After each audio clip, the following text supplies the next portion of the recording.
the plain and simple truth about the 73 books of the Catholic Bible. While the Bible has strong words and a stern warning for those who would dare add or deduct from what had been written, Revelation 22:18 up to 19, the Catholic Church still had the nerve to add not only words, paragraphs, and chapters to the Bible, but books. Not one, not two, but 7 books. As most people know, the more reputable versions of the Bible, such as the King James Version, Revised Standard Version, and the American Standard Version, are comprised of 66 books, to 39 of which are contained in the Old Testament from Genesis to Malachi, while the other 27 books are in the New Testament from Matthew to Revelation. Surprisingly, the Good News Bible of the Catholic Church is made up of 73 books. Added to the original 66 books were 7 other books, namely Tobit, Judith, 1st Maccabees, 2nd Maccabees, Wisdom of Solomon, Sirach, and Baruch. How did this happen? First, we have to understand that the penmen used by God in writing the Holy Scriptures were Hebrews. So, it is but wise and logical to believe that the original language in which the Bible was written was in Hebrew, and it was dedicated to the Hebrew people. Historical accounts tell us that in the 4th century, Jerome was commissioned to make a Vulgate translation of the Old Testament, meaning from Hebrew, the original language in which the Holy Scriptures was written, he translated it to Latin. And while Jerome was working on the Vulgate translation, he separated 7 books from the actual compilation of the books of the Old Testament. This is what the preface of the Good News Bible of the Catholic Church says. Good News Bible Preface. Among Christians, it was apparently only in the 4th century that the issue of the canonicity of these books arose, a situation which is reflected in Jerome's placing these books in a separate section in his Vulgate translation of the Old Testament. In 1546, at the Council of Trent, the Catholic Church officially declared these books to be sacred and canonical and to be accepted with equal devotion and reverence.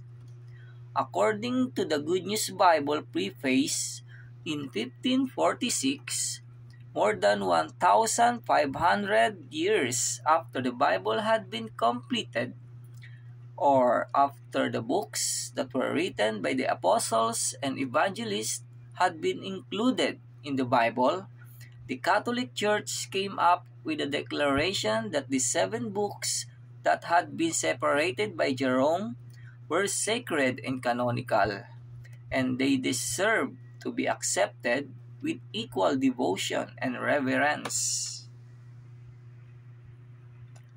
This gives us the impression that prior to the declaration of at the Council of Trent, those books were not accepted and revered by the Catholic Church, and its leaders were not sure if those 7 books were authentic and divinely inspired. Otherwise, they should have accepted and revered them even before 1546. On our end, we are confident that those 7 books are not original parts of the Old Testament, are not divinely inspired, and are not canonical, and we have valid and concrete reason to believe so. First of all, the books in the Old Testament were frequently cited by apostles and evangelists such as Matthew, Mark, Luke, John, and Paul in their writings. When they wrote their respective books in the New Testament, they cited books in the Old Testament. Actually, even the Lord Jesus Christ himself cited the books in the Old Testament several times when he preached. In one instance, he said, "Have you not read, in the beginning God created them, male and female?" He was referring to the book of Genesis, and whenever he was expressing his nonconformity with what the scribes and Pharisees were saying and doing, he would always say, "Have you not read?" or "It is written." He was, of course, referring to the writings in the Old Testament. For example, in Matthew chapter 21 verse 15 up to 16, it says, "And when the chief priests and scribes saw the wonderful things that he did, and the children crying in the temple, and saying, Hosanna to the Son of David, they were sore displeased, and said unto him, Hearest thou what they say? And Jesus said unto them, Yea, have ye never read, Out of the mouth of babes and suckling thou hast perfected praise?" When the children in the temple were shouting Hosanna to the Son of David, the scribes and the Pharisees were annoyed because they were noisy. They wanted to prevent them from shouting, but the Lord Jesus Christ told them, "Yea, have ye never read, Out of the mouth of babes and sucklings thou hast perfected praise?" He was referring to the scriptures of the Old Testament.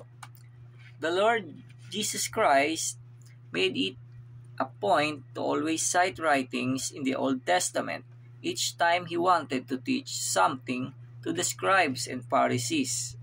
Why? During the time of Christ, the scribes and Pharisees had a reputation of being learned men as they had mastery of the law.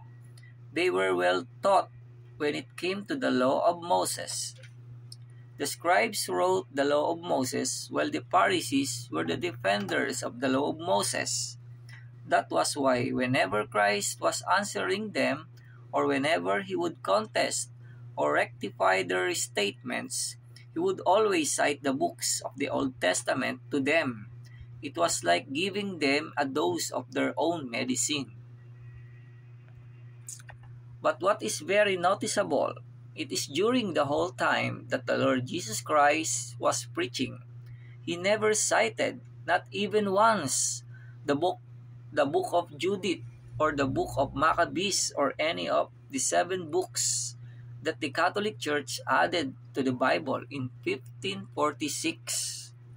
The apostles never made any mention of those books when they preached and when they wrote their respective books and epistles as well. None of them cited the book of Tobit, Sirach, Baruch, or any of the 7 books because they were not really part of the Old Testament and they were not canonical. Because if they were, surely Christ, the apostles, and the evangelists must have cited them. On the other hand, they made numerous citations of the legitimate books of the Old Testament like the book of Psalms, Job, Genesis, and the prophets, among others, because those books were indeed integral parts of the Bible, and the apostles and evangelists acknowledged them. Another proof that those books are not canonical is the fact that the Catholic Church does not have any doctrine that use those books as their reference or basis. Do the priests and the leaders of the Catholic Church cite the Book of Maccabees or the Book of Judith to prove that baptism must be paid? Do they cite those books to defend and justify their practice of praying repetitiously or praying the rosary? Do they cite them to defend their belief in their so-called seven sacraments? Never. They do not use them in defending their faith. The truth is, they do not even read those books in their masses and other church ceremonies. If those books were authentic and divine inspired, why don't they use them?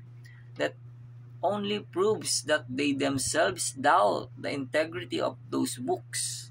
Plain and simple. May God bless us all.